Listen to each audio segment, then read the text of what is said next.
Shaquille O'Neal never planned to be a whistleblower until he watched a dying man get turned away like trash. What starts with one act of compassion pulls Big Shaq into a brutal truth. Hospitals aren't broken, they're built to deny the voiceless. With lives disappearing off paper and silence sold as policy, Shaq risks everything to expose the system that nearly killed Darnell.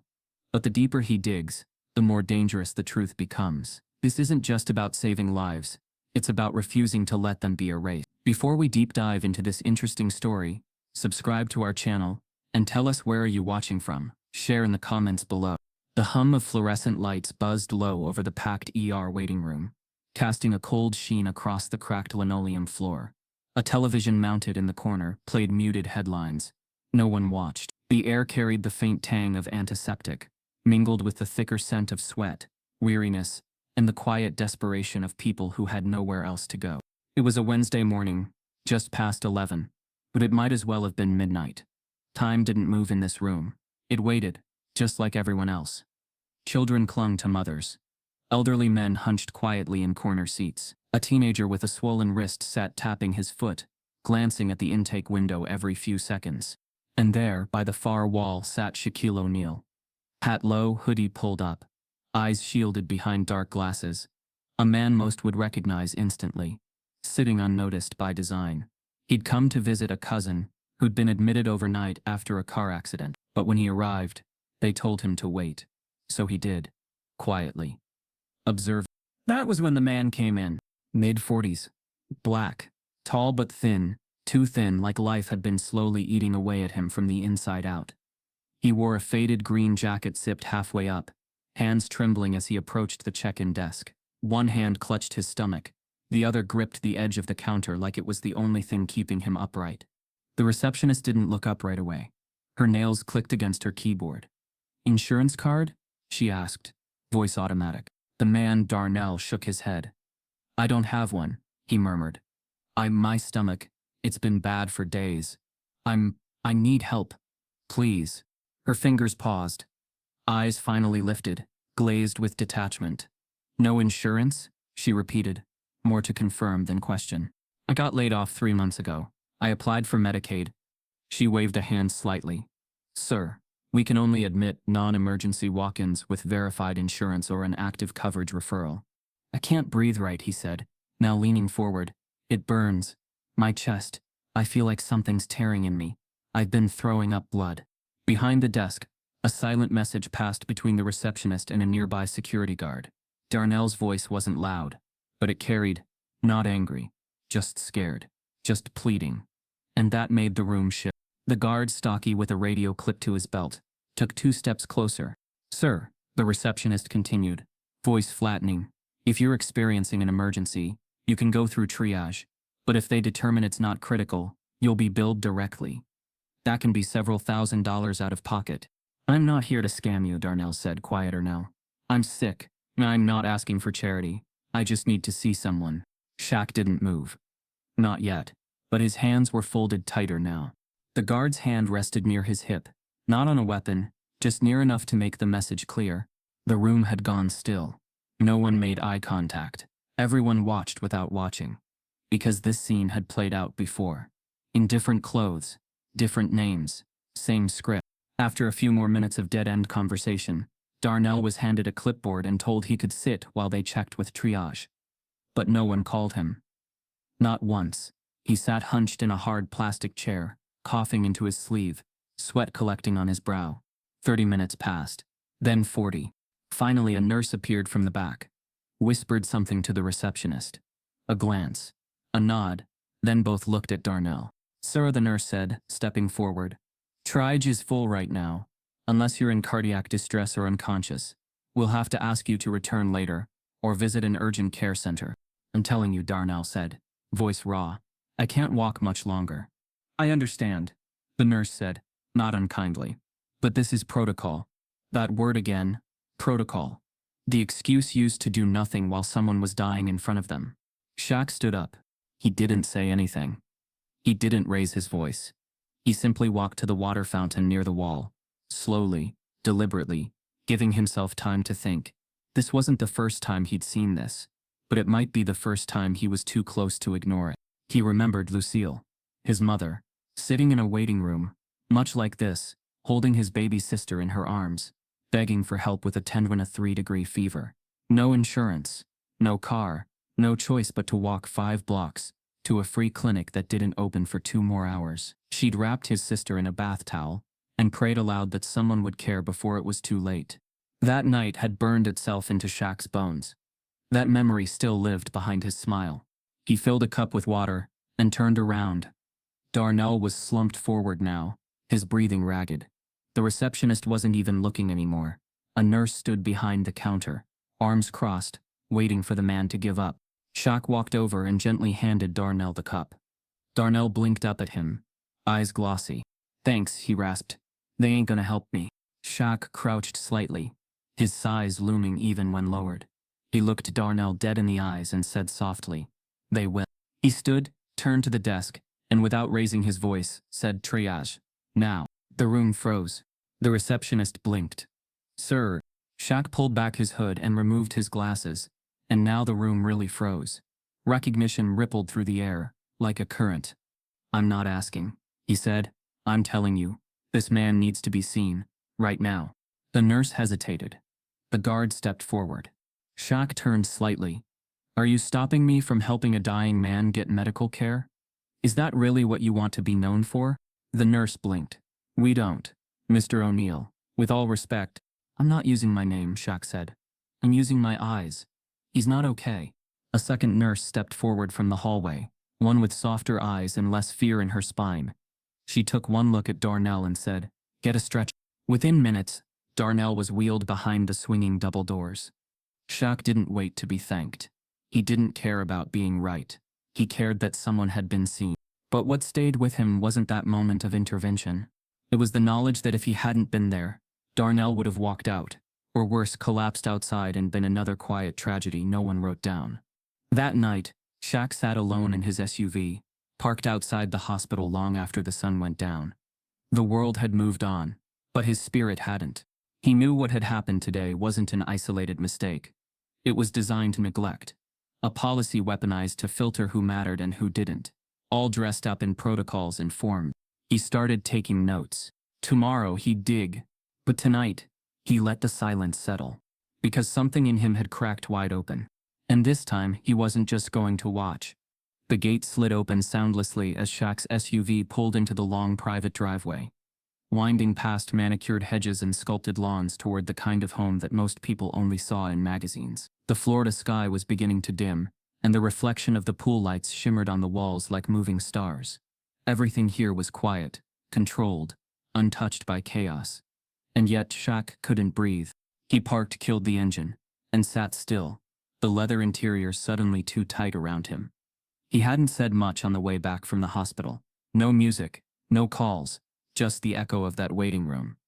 Darnell's trembling hands, and the sound of silence that met his plea for help. Shaq had seen thousands of faces in crisis, on courts, on screens, in the neighborhoods he visited quietly on his off days. But something about today was different. Something about being in that room and watching the world pretend Darnell didn't exist. It cracked something open that he couldn't put back. Inside, the air conditioning greeted him with a low hum. The place was still, too still. The house had always been more sanctuary than spectacle. Clean walls, warm woods, shelves lined with photos that told his story. Not the NBA trophies or the high-profile moments, but the real ones. A picture of his mother Lucille, on graduation day. A faded photo of the apartment they once shared in Newark.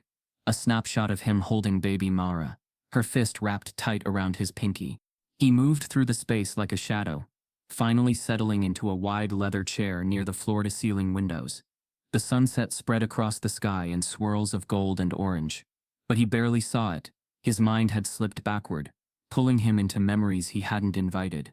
He was 8 years old again, standing beside his mother in a hospital corridor that smelled like bleach and fatigue. Lucille was fierce that day, her voice trembling with anger as she argued with the intake nurse. His little sister had a fever so high she'd started convulsing on the bus ride there. But they had no insurance. No ride, no clout, just need, real urgent need. And the response? Wait in line, fill this out, come back when we call. Shaq remembered Lucille's voice cracking, Not from weakness but from restraint. She never let herself cry in front of strangers. Never begged. But that day, her pride collided with desperation, and the worst part wasn't the delay. It was that look in the nurse's eyes that said, "You don't matter enough to rush." Even now, decades later, that look hadn't changed.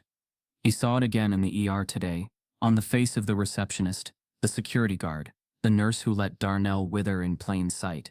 That same invisible calculation: do we care enough to help you?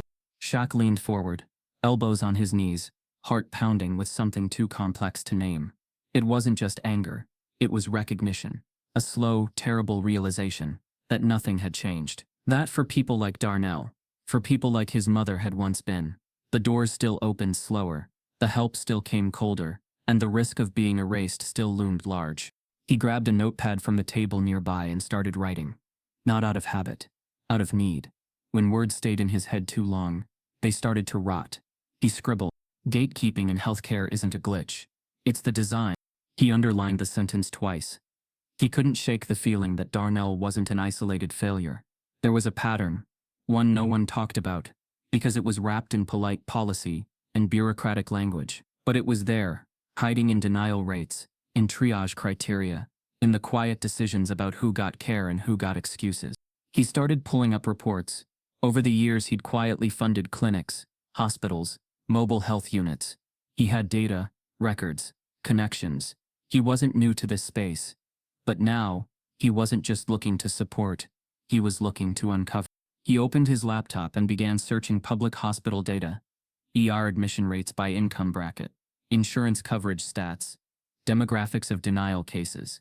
Within an hour, the trend was staring back at him in black and white. In low-income, high black density zip codes, emergency room turnaways were nearly 42% higher. Triage prioritization for non-verifiable complaints was applied twice as often. And worst of all, no-show records were often chalked up to voluntary departure, when in fact patients had been made to feel unwelcome, even unsafe.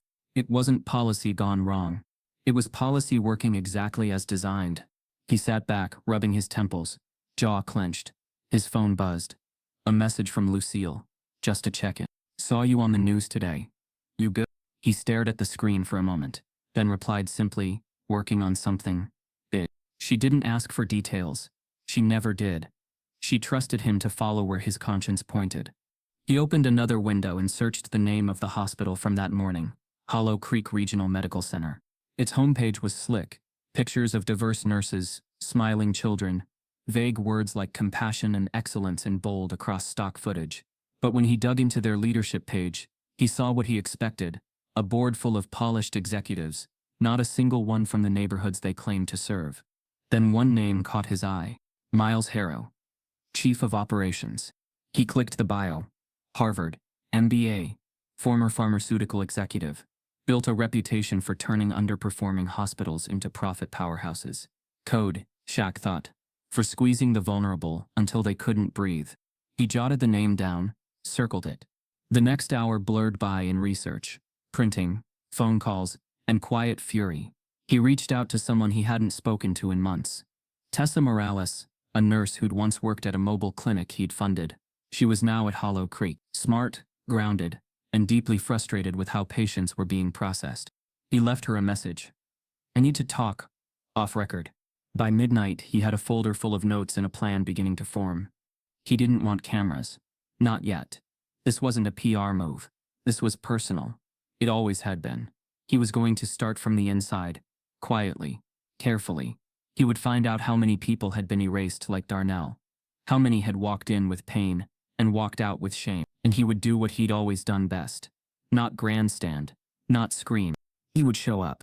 And if the system didn't want to see these people, then he would make them impossible to ignore. Because the price of being invisible was far too high. And he wasn't going to let anyone else pay it. The marble floors shined too bright. The walls smelled too clean. Hollow Creek Regional Medical Center, perched above the east side of the city like a fortress of hope, was built to impress glass-fronted, steel-trimmed modern art in the lobby, motivational posters on every floor. But Shaq didn't see healing here. He saw performance, and underneath it, something colder. He stepped through the revolving door just before noon, wearing a tailored navy blazer, dress shirt open at the collar. Not his usual look, but the meeting had been scheduled under the pretense of a potential donor visit.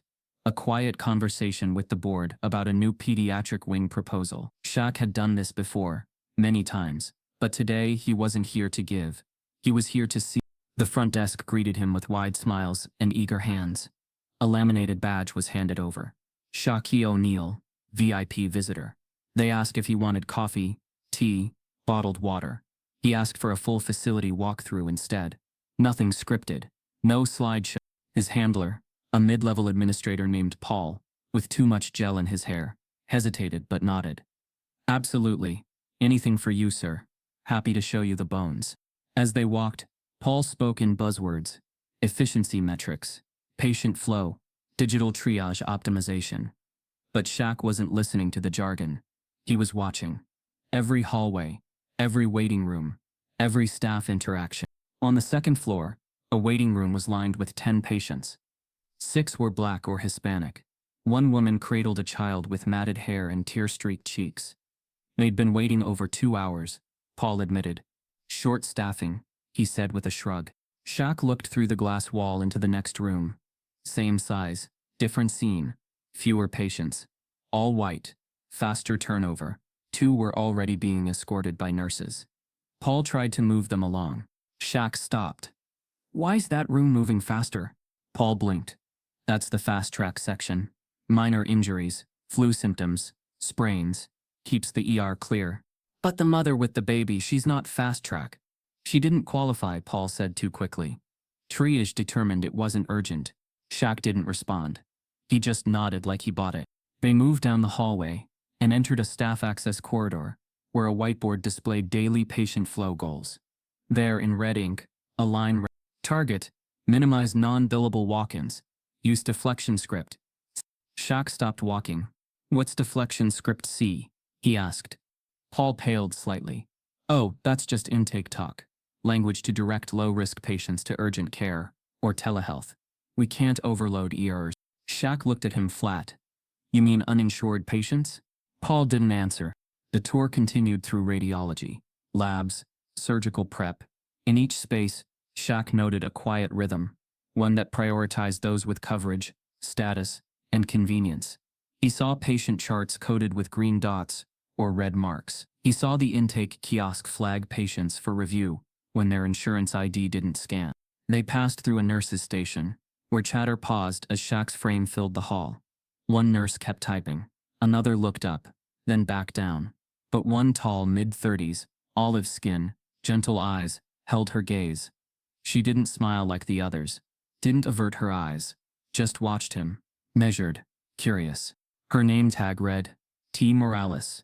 Later when the formalities were over, and Paul handed him a glossy brochure about naming rights for the new wing, Shaq thanked him, and excused himself, saying he wanted to sit alone in the cafe for a while. Paul nodded and peeled off, relieved. Shaq didn't go to the cafe. He doubled back to the nurse's station. Tessa was there reviewing charts on a tablet. She looked up, unsurprised. You came back. I had to, Shaq said, lowering his voice. You looked like someone who sees what's actually happening here. She studied him, silent for a beat. You're not just here to write a check, are you? Shaq shook his head. Not this time. Tessa set the tablet aside. Then maybe you should know what you saw today. It's not the worst of it. He leaned in slightly. I'm listening. She glanced around. Nurses moved past without paying them any mind. We've had 3 internal meetings in the past 6 months about streamlining care delivery. Each one sounds innocent. Efficiency, safety, better resource allocation. But what it really means, turn away the people who can't pay, find reasons. Log delays as voluntary. I've seen intake notes disappear. Patient records accidentally deleted. You want a fast answer? If you're white, insured, and loud, you're seen. If you're not, they'll wait you out until you walk away. Shaq felt that familiar tension rise in his chest. Controlled anger. That sense of injustice layered in clinical language. Who's running this? Tessa exhaled. Harrow. Shaq had seen the name. Miles Harrow, Chief of Operations. The man who'd been brought in to revitalize Hollow Creek. A reformer, the hospital called him. But Tessa's eyes told a different story. He's smart, she said, Doesn't put anything in writing, doesn't yell, just nudges policies in the right direction, or wrong, depending on who you are. Can I talk to him? You can try. But if you do, he'll know you're not just window dressing. Shaq nodded slowly. Then I'll wait. He left the station without looking back. The next step had to be careful. Calculated. Because if Tessa was right, and he believed she was, then Hollow Creek wasn't just a flawed hospital. It was a machine, built to help just enough people to look legitimate, while quietly pushing everyone else out. Back in his SUV, Shaq stared through the windshield, heart pounding. He wasn't angry because he was surprised. He was angry because he wasn't. This was the same story, just with nicer floors. And it was time someone rewrote the ending. Back in her office, Tessa wiped her hands and sat hard in her chair. They do this more than anyone realizes, she said. If a patient walks out, it's logged as voluntary departure. If they're turned away, it's consulted and deferred. If they collapse in triage and no insurance is verified, we're told not to file a full record unless ordered by a supervising physician, which rarely happens. Shaq leaned against the wall, staring at the floor. Why? Liability. If they're logged, they're part of our stats. If they're part of our stats, they can't be denied again. If they're not logged, they were never here. No lawsuit, no follow-up, no questions. It was a system built on erasure, a strategy of silence, dressed up as red tape. Later that afternoon, Shaq drove to the west side of town. No cameras, no press. Just a visit to a neighborhood rec center, where he'd once funded a local health fair. He remembered the old man who'd collapsed at that event. Another one denied ER care after being dismissed as non-critical. He reached out to the center's director, Ms. Oletta, and asked a question she wasn't ready for. How many people you know went to Hollow Creek and were told to leave? Her face darkened. That place, she said, shaking her head. Too many to count. By nightfall, Shaq had 20 names. Elderly patients, single mothers, veterans, all with variations of the same story. Showed up, told to wait, told to leave, told they weren't urgent enough. Most had no paperwork to prove they were ever there. He compiled them into a file. Each name, date, witness, symptom, every invisible life. But the deeper he dug, the worse it got. One man named Harris claimed his brother had died 2 days after being turned away for non-specific symptoms. Another woman, Yvonne, said her mother was denied oxygen therapy and coded in an Uber ride to another facility. None had receipts. None had leverage. None had been believed. That night, Shaq sat in his study, staring at a wall of silent stories. A voice memo pinged in from Tessa. I found something else, she said. A training doc from last month. Internal only. It outlines which patients should be logged as deferred priority. One of the indicators. Socioeconomic instability with poor treatment forecast. That's how they say don't waste resources on them. Shaq didn't sleep that night. He opened a private cloud drive and uploaded every photo, every testimony, every page. The system didn't just ignore people like Darnell. It erased them. And once you're erased, no one owes you anything.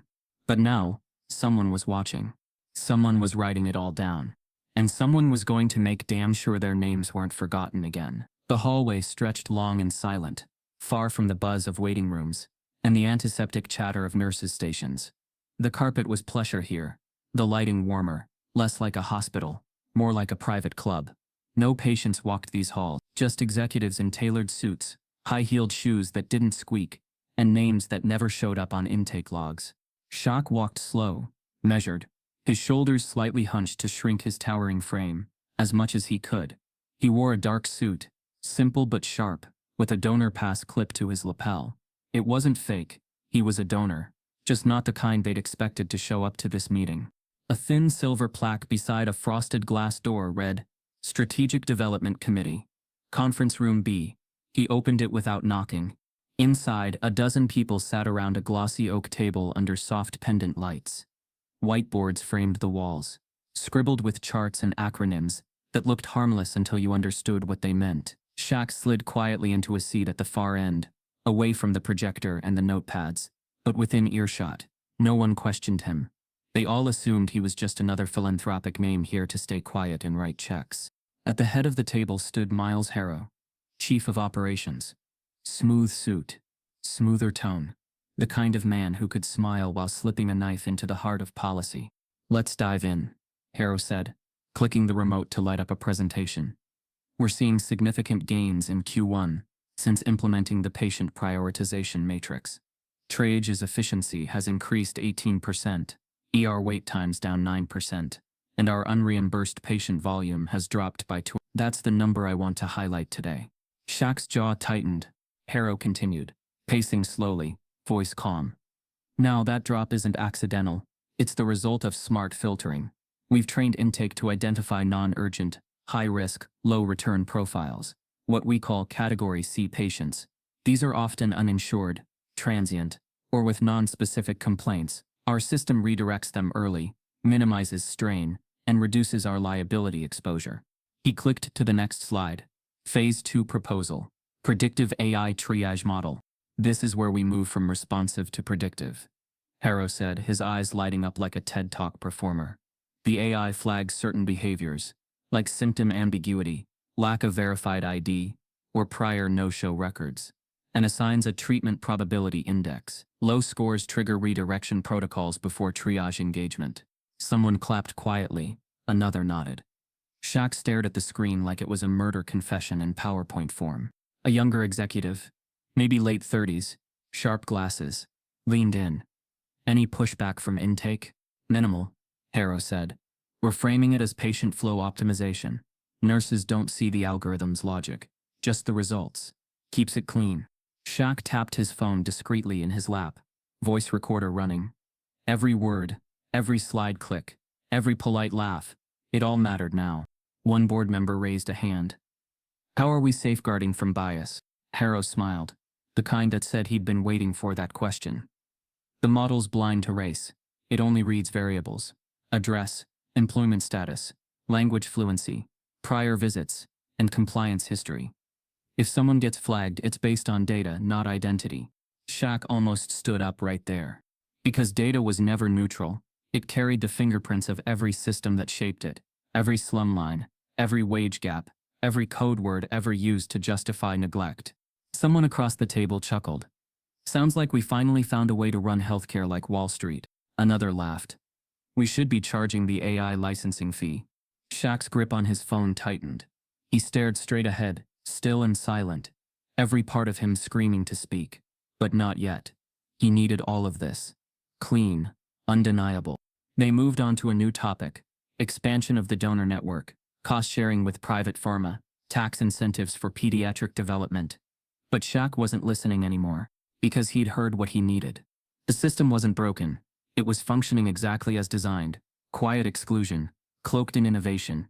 Harrow wrapped the meeting with a thank you to the generous benefactors in the room. He looked toward Shaq, eyes narrowing briefly. We're grateful for your support, Harrow said with a nod. It's nice to have such visible advocates in our corner. Shaq smiled, cool and unreadable. As the room emptied, he moved toward the exit, but not fast enough.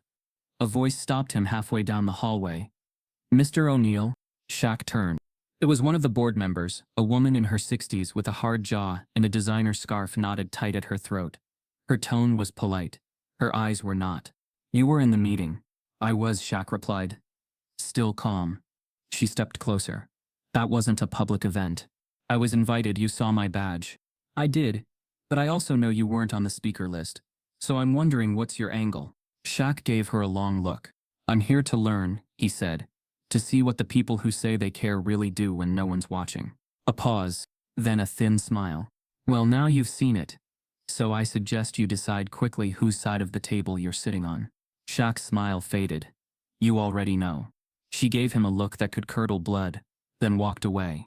He waited until she turned the corner, then made his way out of the building. Past the polished lobby. Past the security guard, who barely glanced up. Past the patients still sitting quietly under flickering lights, waiting for someone to decide they were worth helping. Outside, the sun had begun to sink, but the air still clung warm to the skin. Shaq got into his SUV, closed the door, and exhaled. Then he played back the audio on his phone, listening to Harrow's voice replay the quiet execution of mercy by algorithm. It was all there now. The price of help, the data used to deny it, the men in suits deciding who mattered, and one man sitting at the end of the hall, finally deciding it was time to fight back. Shaq nodded slowly, jaw locked. Can you keep him here? For now, Rivers said, But we're not equipped for the long term. He'll need inpatient monitoring. A hospital-grade facility.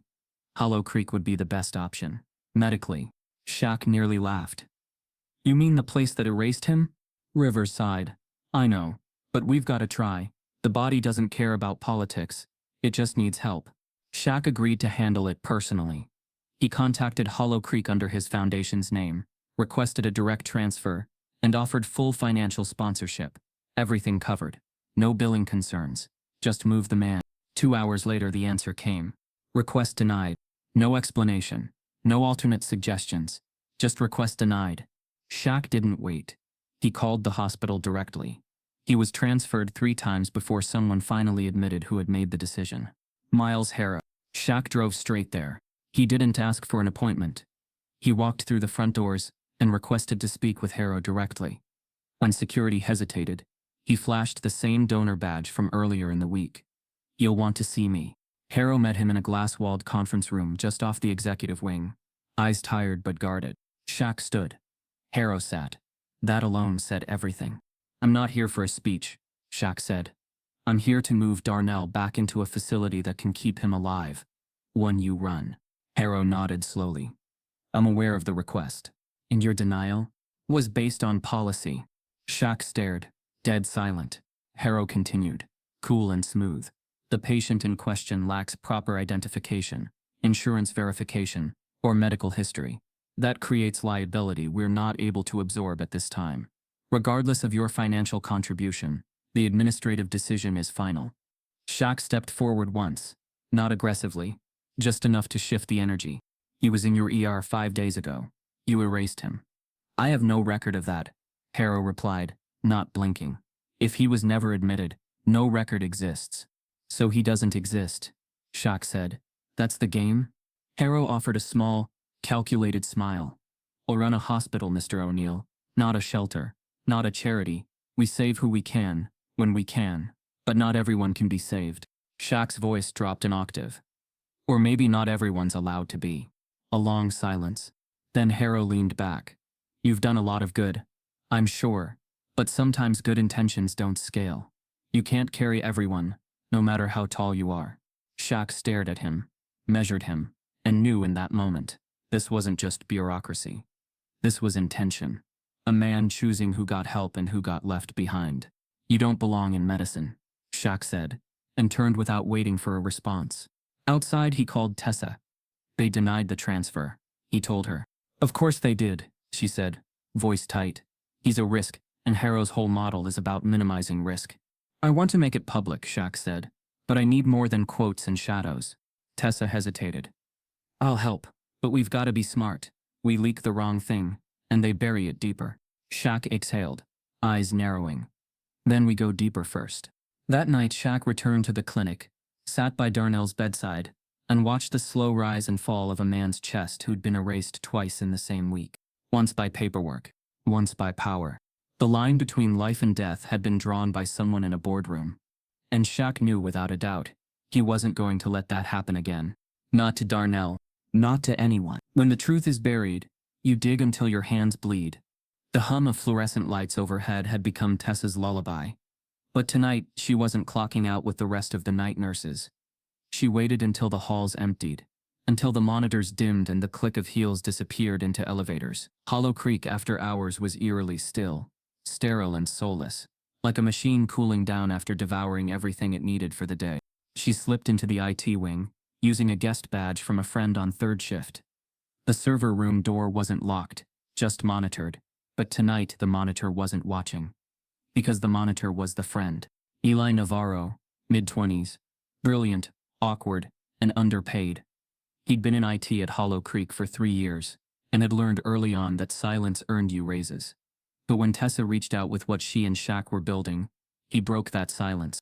Now he leaned over a glowing screen in a dark office, his eyes flicking between tabs like windshield wipers in a storm. It's worse than I thought, he muttered. Shaq sat across from him in a chair way too small for his frame, knees pulled tight, fingers steepled under his chin. He'd driven across town quietly, no fanfare, no security, no handlers, just him and a truth that was growing teeth. Eli turned the monitor toward them. Here. This is the audit trail. The screen displayed thousands of case IDs, each one time-stamped, redacted, fragmented, altered, names missing, symptoms miscategorized, outcomes rewritten. But it wasn't random. The changes had a pattern, always in the same zip codes, always patients without insurance or with flagged Medicaid accounts. Most were minorities. Many were logged as did not return or deferred. A select few, like Darnell, had no record at all. "They're scrubbing the digital footprint," Eli said. "The intake forms get scanned, then filtered through an algorithm. If certain flags show up, homeless, no employer, past due billing history, the forms get rerouted. A human reviewer makes the final call. But Harrow built the protocol. It's designed to not log people." Tessa leaned forward. "But where do the flagged files go?" Eli pulled up a hidden folder path. "Here.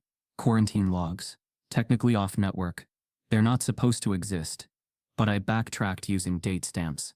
It's how I found this." He clicked again. A video opened. Surveillance footage. Time-stamped. Grainy but clear. Darnell, hunched in the triage chair. Sweating, rocking, holding his stomach. A nurse walked by. No clipboard. No chart. 5 minutes passed. He leaned forward, visibly in pain. No one stopped. Then, a security guard approached him, not aggressively, but firmly. Darnell stood slowly, body shaking. The nurse nodded toward the doors. He left, or was made to, and no one stopped him. Shaq's jaw clenched. "You're telling me that video was logged?" Eli nodded. "But it's buried, flagged as non-actionable walkout, only accessible through admin clearance. They don't delete these, they just hide them." Shaq took a breath, slow and tight. "How many others?" "I found 47 matching patterns. We think there are hundreds." Tessa swore under her breath. They spent the next 4 hours compiling files. PDF copies of shredded intake slips. Redacted logs, with original timestamps restored. Footage of security turning away patients who never got a word in. Email threads between Harrow and department heads, using coded phrases like compliance optics and triage prioritization.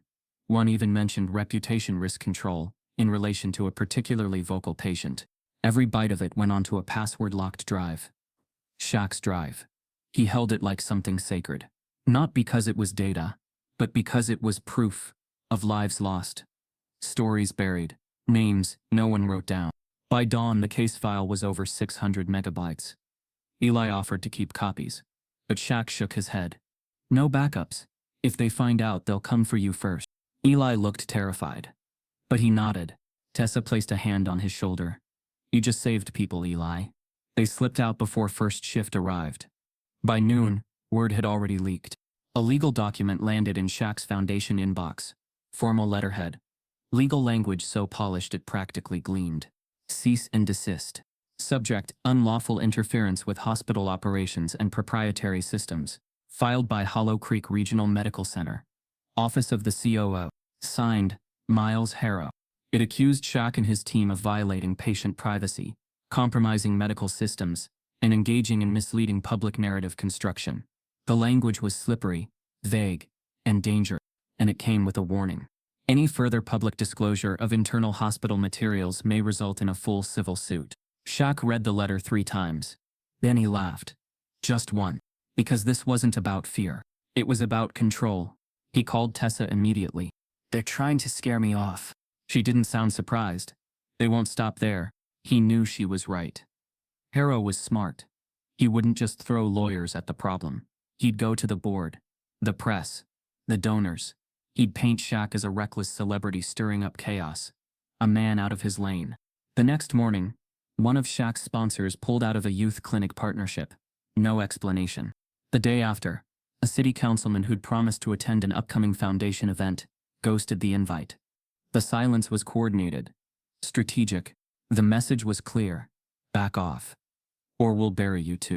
But Shaq wasn't built for retreat. That evening, he stood in his home office staring at the drive. He could leak it to the press, he could drop it on social media, and let the outrage do the work. But that would make it noise. And this wasn't about noise. This was about names, faces. Darnell, Harris, Yvonne, dozens more. He needed the truth to land like a hammer, not a headline. He needed the city to see the machine for what it was, and the people it crushed. And that meant doing it his way. Carefully. Visibly. Unstoppably. Because what the cameras didn't see was the part they most needed to. And now, he was going to show them everything. Tessa stood beside it, clipboard in hand. Her job was simple. Guide the line. Keep it moving. Protect the dignity of every person who stepped forward.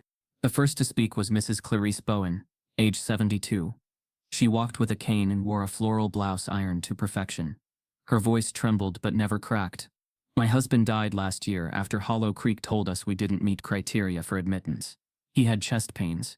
They said it was acid reflux. Sent us home with antacids. He died in his sleep that night. No one clapped. No one needed to. Next came Tariq Holmes, 29, former Marine. PTSD.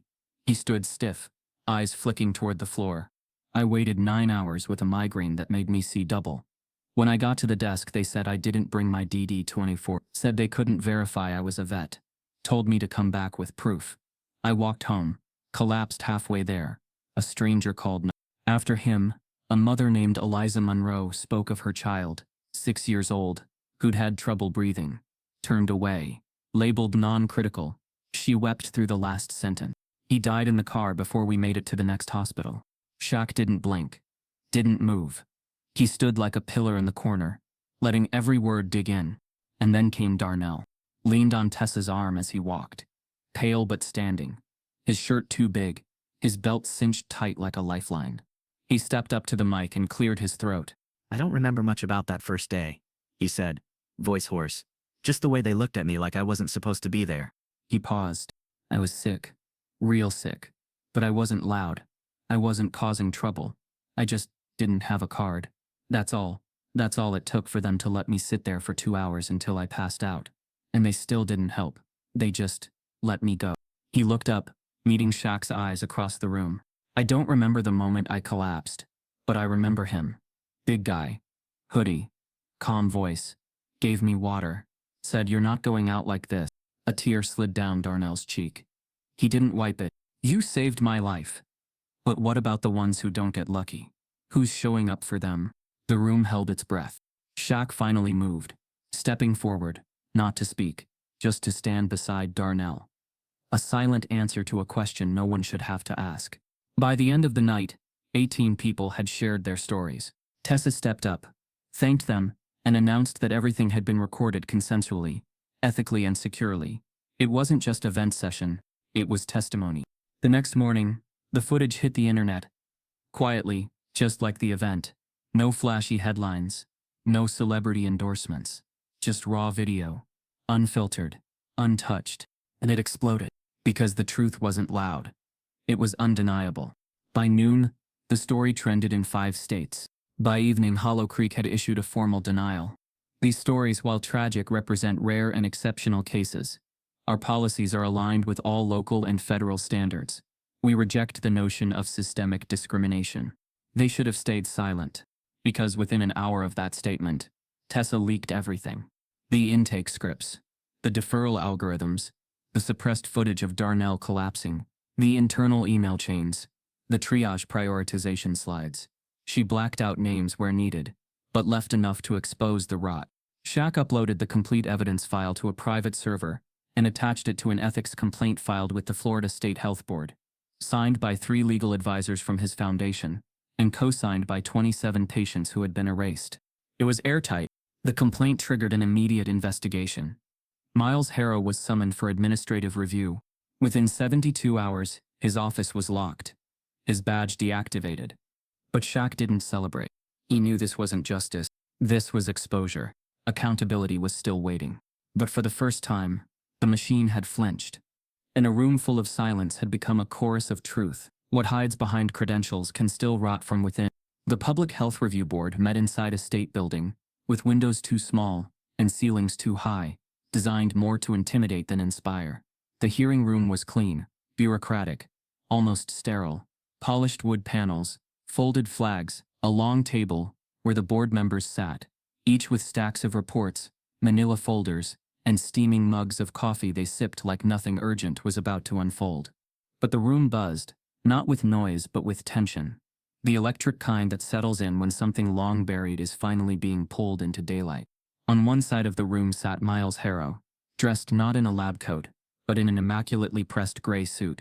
His jawline was tight, eyes calm, chin held high like this was just a minor inconvenience before the real day began. He gave nods to board members he recognized, offering small, practiced smiles like a man still convinced of his untouchability.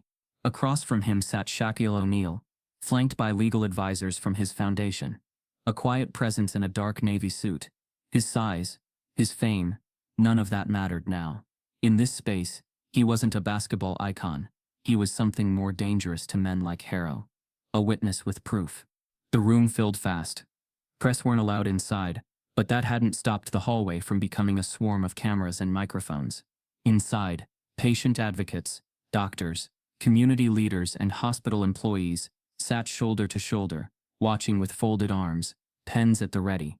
At the center of it all was Chairwoman Grace Leyland, a black woman in her late 50s with a voice like polished steel. She didn't smile. She didn't flinch. She opened the hearing with one sentence. We are here to determine whether Hollow Creek Regional Medical Center, under the leadership of COO Miles Harrow, engaged in unethical practices that resulted in the denial of medical care to vulnerable populations. And then the floor opened. Harrow went first, as requested. His tone was crisp, confident, designed for an audience he assumed would still give him the benefit of the doubt. With respect to the accusations being circulated, he began, I would like to remind the board that operational efficiency and medical prioritization are not synonymous with discrimination.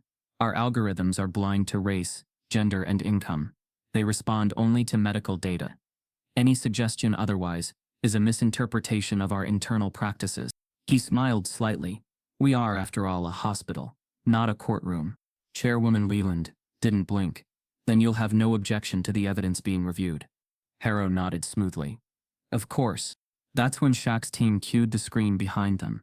The audio began to play. The triage strategy meeting. Crystal clear. Harrow's voice filled the room. If we get the removals logged before the inspection deadline, we can move the family out with no court resistance. The homes are already red tagged.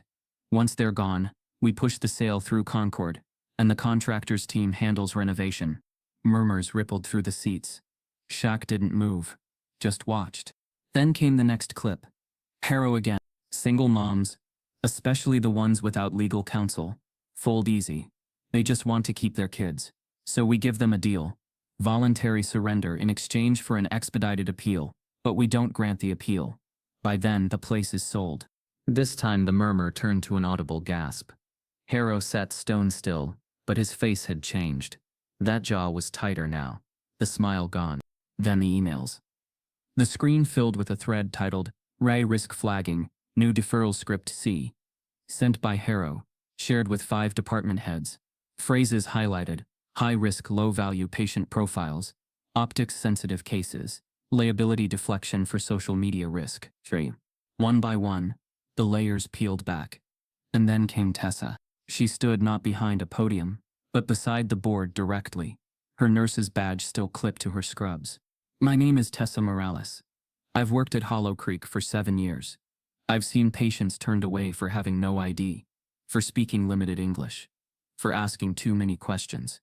I've been told to mark charts a certain way to protect the hospital, not the patient. I brought these concerns forward internally. I was ignored. She paused. Then I watched Darnell almost die. She told the board how she found his intake form shredded, how she retrieved surveillance footage, how she'd helped pull every thread of data the hospital hoped no one would ever find. I'm not here because I want revenge, she said. I'm here because I took an oath, and I watched people in power violate it again and again. The room went still. Then Darnell stepped forward. No suit. Just a button-up someone had lent him. He leaned on a cane now, thinner than before, but upright. His voice cracked, but he spoke slow, like every word mattered. I came to Hollow Creek because I was in pain, he said. I walked in quiet. I didn't scream. I didn't ask for special treatment. I just needed help. He paused, and they looked at me like I wasn't even worth the paper it took to write my name down. He looked at Harrow. You erased me. But I'm still here. A hush. One so loud it rattled more than shouting ever could. Chairwoman, Leyland took a moment, then spoke. This board finds compelling evidence of intentional data suppression, discriminatory triage practices, and a systemic culture of exclusion. She looked at Harrow. You are hereby suspended, effective immediately, pending further legal investigation. Harrow didn't speak. He didn't argue. He just stood. For the first time in his career, he was the one being watched. As he was escorted from the room, Shaq stayed seated. He didn't smile. This wasn't victory. Not yet. Because policies could change. But culture? That would take more than a suspension. Outside, reporters swarmed. But Shaq didn't stop to speak. He handed them a printed copy of what mattered most. A proposal called the Patient Dignity Act. It included protections for undocumented patients, penalties for administrative erasure, independent patient advocates in all ERs, a real mechanism for the forgotten to be remembered. Inside the building, a janitor swept the floor slowly, the seats still warm from the people who had filled them, the silence still lingering, but not empty. This time, it was the sound of something old being torn down, and something new being built. One story, one name, one reckoning, at a time. Sometimes a miracle where size 22. The morning air in East Linford smelled different now, crisper, cleaner, like something had finally been aired out after sitting stale too long. The streets hadn't changed overnight. The clinics were still underfunded, the waiting rooms still crowded, and the struggle still pressed against the ribs of the neighborhood. But there was a shift, subtle but real, because this time, people were seen. And one of them now stood in a white coat behind the check-in desk of a new community clinic on Addison and 9th. His name stitched neatly above the pocket. Darnell James. Patient intake tech. He greeted every person who came through the door with the same words. Come on in. We've got you. The clinic wasn't fancy. No marble floors or waterfall walls. But it didn't need them. It had warmth, fresh paint and calming colors, a kid's corner with crayons, and soft chairs. A vending machine that didn't upcharge for water, and more importantly, it had staff trained not to look through people, but at them. Darnell worked 3 days a week, took night classes in medical billing 2 evenings, and spent every other second being a father again. His daughter Lena, 7 and fearless, waited for him every day with new stories and big questions. She'd stopped asking why he used to sleep on benches, or why some nights his eyes looked far away. She just held his hand now, like she knew it mattered. On Tuesdays, the clinic hosted a drop-in advocacy table. The woman who ran it had a voice like flint and a heart like thunder. Raina Holloway. She and Darnell had become unexpected friends, survivors of different systems, now bonded by the fight. Raina's hotline had taken off faster than anyone predicted. What began as a community call line run off a donated flip phone, now operated from a real office with real funding, courtesy of the same foundation that had once pulled her out of the storm. Shaq's foundation had shifted gears since the public reckoning. No more quiet donations or passive scholarships. Now it was policy people. Shaq funded legal clinics, mobile med vans, watchdog reports. He didn't just write checks. He built shields. He didn't show up every week. He didn't need to, because his impact did. One afternoon in early spring, Darnell's shift ended early. Lena had a family hero project due at school, and she wanted him home to help finish it. He'd promised to be there by 4. At 3:50, he walked through the front door of the small apartment they now called home. Modest, clean, filled with sunlight and signs of life. A shoe rack by the door. 2 lunchboxes drying in the sink. A fridge covered in drawings. Lena ran out from the bedroom with a construction paper poster nearly as big as her. Daddy, look. He bent down as she flipped it around. Bright marker strokes covered the page. A stick figure version of her, smiling wide with pigtails. Beside her another stick figure, taller than the trees, with a wide chest, huge feet, and arms that stretched like bridges. Above the tall figure were 3 words, carefully spelled. My angel Shaq. Darnell froze. The face was cartoonish but unmistakable. Wide grin, bald head, tiny goatee. The man who had handed him water in an ER, pulled him from an alley, paid for his care, fought for his life without asking anything back. He blinked hard. She asked who saved my life, Lena said, like it was no big deal. I said you. And then I said, Shaq helped too. Like, an angel, but bigger. Darnell smiled and looked down at her. He is bigger. They both laughed. That night, Darnell sent a picture of the drawing to Tessa. She sent it to Shaq. 3 days later, Shaq showed up at the clinic. No press, no cameras, just him. He walked through the front doors in jeans, a hoodie and those size 22 shoes that had quietly become a symbol in this city. Not of fame, but of presence. Darnell was restocking intake forms when he looked up and froze. Shaq smiled. Heard I got promoted to Angel. Darnell shook his head laughing, then hugged him. Man, she meant every word. Shaq pulled the folded paper from his back pocket. The same drawing, now laminated. So do I. They sat in the back office with a pair of coffees. No rush, no agenda. Darnell looked at him. Serious now. Why me? Shaq took a breath. You were there. That day. In the waiting room. You were the one they thought no one would notice. He paused. And I've been him before. That kid in the hallway while his mom argued for help. The kid who learned early that being ignored hurts deeper than being told no. Darnell nodded. This ain't charity. Shaq continued. This is repair. Outside the office window, a line was forming. Kids with fevers, seniors with questions. A single mom holding 2 infants. None of them looked worried. They looked expected. Shaq stood. Y'all got this now. Darnell smiled. Stood beside him. Thanks to you. Shaq looked at the crowd, then back at him. Nah. Thanks to all of us who didn't walk away. As the sun dropped low over East Linford, the city didn't erupt in celebration. There were no parades, no statues, just people helping people. Not because they had to, but because someone reminded them that they could. Because not all angels have wings. Some just show up, and they stay. If this story moved you, don't scroll past it. Stand inside it. Start the conversations most people avoid. Show up where systems fall short, and listen when silence tries to win. Because justice doesn't need a spotlight. It needs witnesses who refuse to look away. And maybe, just maybe, you're the one who's supposed to show up next.